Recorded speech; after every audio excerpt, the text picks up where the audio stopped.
Sekushone abantu abahlanu engozini ebandakanya izimoto eziningi eyenzeke emgwaqeni uPeter ku-N3 phakathi kwase Cedara nase Hilton KwaZulu Natal namhlanje ntambama.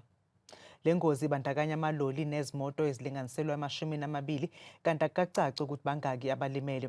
Kunxuswa ukuba bonke abashayeli bashayele ngokucophelela njengoba isimo sezulu singesihle kahle.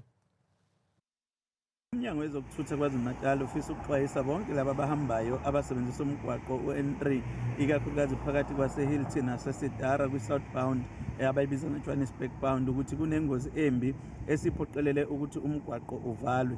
Njengoba sikhuluma nje umgwaqo uvaliwe kodwa futhi nakuyi-bound umzila lo oya ngaseThekwini abawubiza ngo-northbound nawo uphazamisekile ngoba usetshenziswa kakhulu laba bezimo eziphuthumayo kanjalo nalaba abatakulayo.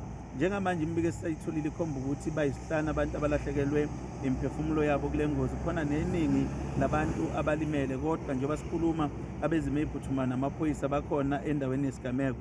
Siyafisa ukuxwayisa bonke abashayeli KwaZulu Natal ukuthi beshayele ngokukhulu ukucophelela futhi siyanxusa ukuthi uma bengakwazi ukuhlehlisa ukuhamba kwabo bahlehlise ukuhamba kwabo noma basebenzise eminye imigwaqo esiyibiza ngokuthi ama-alternative ekufana no-R103 neminye imigwaqo engaphakathi.